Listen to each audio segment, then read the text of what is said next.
Hello there YouTube, it's Gojira Prime with another Transformers video review, and today we're going back to the Transformers Energon toy line and we're taking a look at Transformers Energon Tidalwave.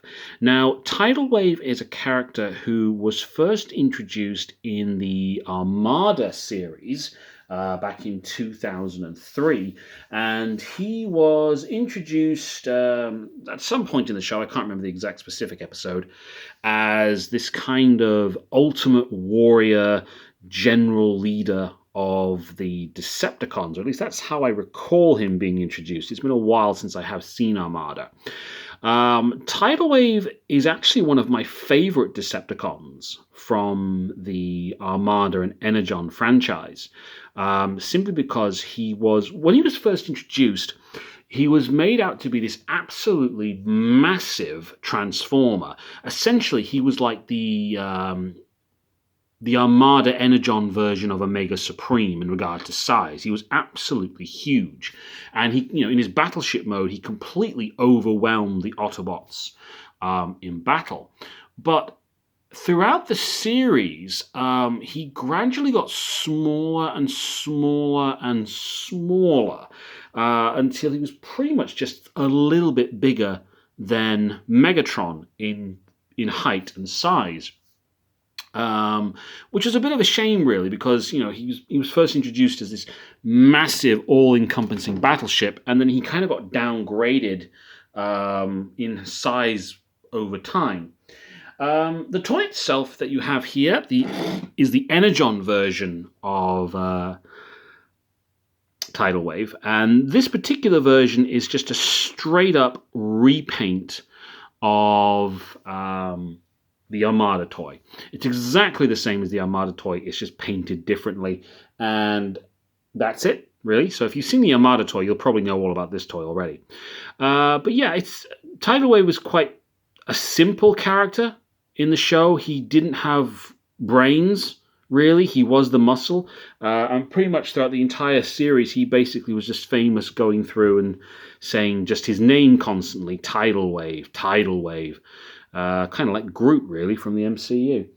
But for just taking a look at the vehicle mode first of all, what really makes this toy impressive is the fact that this is actually 3 vehicles in one, and then you have the robot mode. So starting off first, we have him here in his super battleship mode. At the front here, you've got an aircraft carrier. The back section here, these 2 bits here, which form Tidalwave's legs in robot mode, joined together to form a kind of troop transport. And then you've got this middle section here, which is kind of like the battleship of the fleet. If I remember correctly, I think Tidalwave's nickname was actually the Dark Fleet, although I could be wrong on that. Like I say, it's been a while since I've watched Armada and Energon. But this is a really, really cool toy. It's very, very large. The figure itself is classed as an ultra-sized toy. You can pick it up and fly around with it in this mode if you wanted to do so, because this was intended to be a spaceship, for lack of a better term. But yeah, you've got the 3 modes here. The guns do swivel around a bit. You have the Minicon here, and it moves. Well, mine's a bit stiff. It might actually be broken. But the guns do move around here, and the turrets do lift up and down. So you can move them in different directions if you wanted. He does have spring-loaded firing missiles on the side here. He doesn't come with any weapon accessories except those spring-loaded missiles, but what he does come with is his Minicon partner. So you do get that character in as well. And the Minicon is actually stored here in the aircraft carrier. There is a separate compartment which you can pull up. And it's meant to come up all the way, but it doesn't. It's kind of like there we go. It's kind of like a launching section, like in a real aircraft carrier. And he comes with his little Minicon character known as Ramjet. So this is Ramjet as a Minicon. And, he folds up very, very nicely. If I just get him into a bit more focus. And you can fold him out into a jet. It's not a bad little thing, actually. Some nice paint on there. He also has a robot mode as well, which I'll just quickly show you. You just flip the cockpit there, bring down his legs, fold out his feet, his arms, and there's Ramjet in robot mode.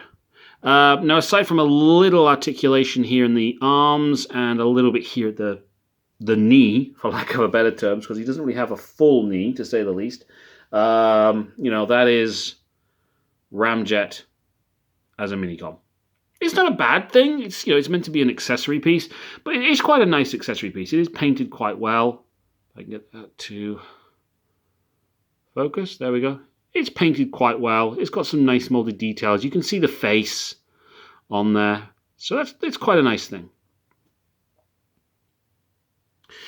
So getting back to Tidalwave, to split him apart, I don't usually go through the transformation sequences in my videos, but I'll do this one because it is quite simple.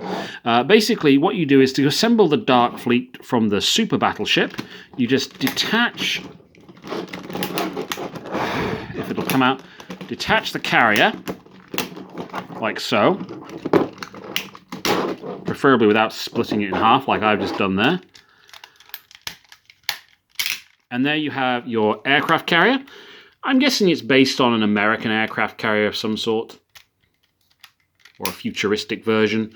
But there's a lot of clear green plastic on this guy. It does roll, and it doesn't float. I have tried that. It doesn't float.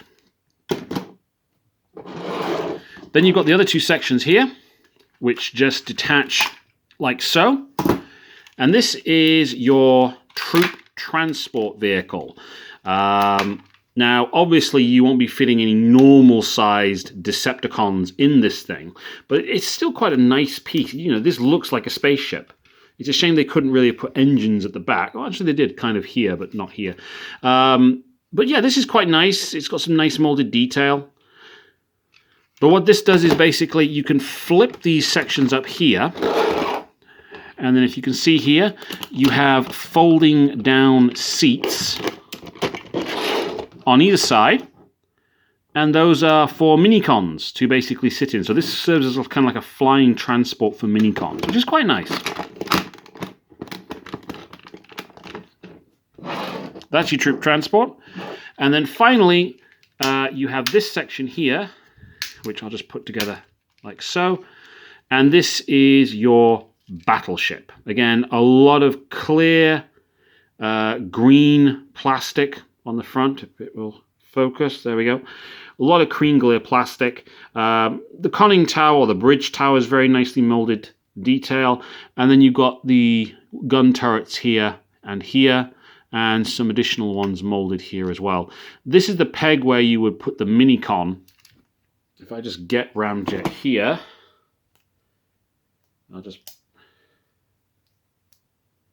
you'd put your minicon on here, and then you slide him back and forth like that, and all the guns move. There we go. So those are the three elements of the Dark Fleet: the battleship, the carrier, and the troop transport. It's a very nice feature.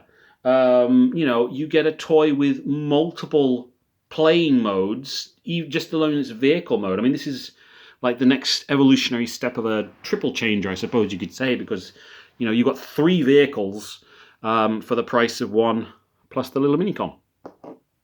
So I'll just pause the video, I'll get him into his robot mode, and then we'll take a look at this guy and do some comparison shots.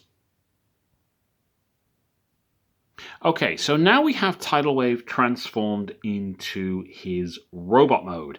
And he is quite a tall figure, actually. He's not, massive. He's bigger than a leader class. He's not quite as big as a modern-day commander class figure, but he is quite a large figure in his robot mode. Now, in robot mode, he is a bit of a brick. to put it bluntly. But he is a very, very nice brick to have on the shelf. You can clearly see the difference between his Minicon partner and the actual figure himself in relation to size. So we'll plop Ramjet aside for one moment and just take a look around the figure itself. Now, you have some arm articulation. He can move his arms from side to side. He can move them up and down. He does have some thumb hand articulation, but not a great deal. He has some he can move his legs out that way. He cannot. Well, yes, he can move his legs front to back, but he's got no movement at the knees in any way, shape, or form. So posability is limited, and like I said, he is a bit of a brick, really, at the end of the day. But he's a very nice brick. One thing I really do like about this figure is the head sculpt. Granted, it's mostly in this translucent Energon plastic, but it's still quite a nice head sculpt. I do quite like it. And there's lots of nice molded detail around the rest of the figure as well. And you've got the very nice Decepticon logo in the middle of his chest. Now, as I said before, Tidalwave is one of my favorite Decepticons out of the Armada Energon era. And I have to admit, I was really, really hoping that they would make him the new Titan class figure, because he would be perfect as a Titan class figure. You know, he makes 3 individual ships. He's absolutely massive compared to other Autobots in most fiction which he's appeared in. And, you know, he looks really, really cool. I would love to see a Titan version of this guy, but I just don't think it's going to happen, because I think the new Titan we're going to be getting this year is the Arc. Okay, it's not what I would prefer, but okay, we'll run with it and we'll see how it goes.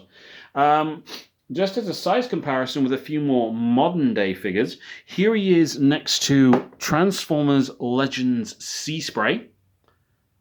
So still quite a big fella. Here he is next to Transformers Generations Deluxe Class Ramjet. I'll just move him. Still quite large. You know, there's still a hell of a size difference there. Here he is next to Transformers Thrilling 30s Blitzwing. This is a guy we need a new version of as well, quite frankly. You know, he's still quite sizable. I mean, Blitzwing's head only just comes up to Tidalwave's crotch. I mean, even with the gun, I mean, just discounting the gun, now it stupidly sticks up from the back like it does. His head is only literally at Tidalwave's crotch. So just put them there like that. So, you know, he's quite large. He only really compares to a leader class figure, and that is, you know, that's Transformers Generations Jetfire leader class. I mean, basically, the next thing up from this guy is the Command class, which, you know, he doesn't quite match the Command class for height, because Command class is like way above him. But still, he, you know, height-wise, he's a big fella. He's a big, big fella. But yeah, I would have loved to have seen a modern-day interpretation of this guy as a Titan class figure. I think that would have been absolutely fantastic, and I think a lot of people were actually hoping for that as well.